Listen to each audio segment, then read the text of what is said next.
साथियों, हमें petrol diesel का उपयोग कम करना होगा। शहरों में जहां मेट्रो है वहां हम तय करें कि हम मेट्रो का ही उपयोग करेंगे, ज्यादा से ज्यादा मेट्रो में ही जाएंगे। अगर कार में ही जाना जरूरी है तो फिर कार पूल करने का प्रयास करें और भी लोगों को साथ बिठा ले।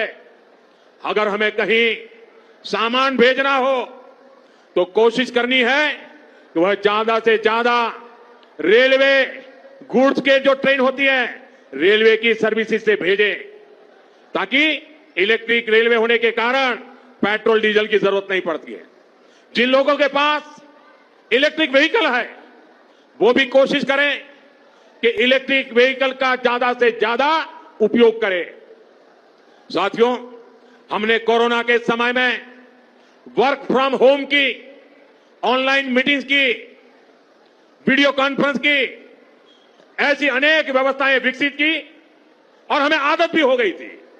आज समय की मांग ऐसी है कि उन व्यवस्थाओं को हम फिर से शुरू करें तो वो देश हित में होगा। Work from home, online conferences, virtual meetings, इनको हमें फिर से प्राथमिकता देनी है। साथियों, आज जो संकट है उसमें हमें विदेशी मुद्रा बचाने पर भी बहुत जोर देना होगा, क्योंकि दुनिया में पेट्रोल डीजल इतना ज्यादा महंगा हो गया है, पहले से कई गुना ज्यादा कीमतें बढ़ गई है। तो हम सबका दायित्व है कि पेट्रोल डीजल की खरीद पर जो विदेशी मुद्रा खर्च होती है, पेट्रोल डीजल बचाकर हमें वो मुद्रा भी बचानी है। इसके लिए हमारे छोटे छोटे प्रयास भी देश की बहुत मदद कर सकते हैं।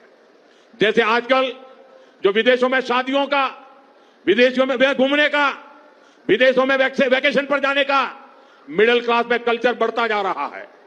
हमें तय करना होगा कि जब ये संकट का काल है और हमारी देशभक्ति हमें ललकार रही है तो कम से कम 1 साल के लिए हमें विदेशों में जाने की बातों को टालना चाहिए।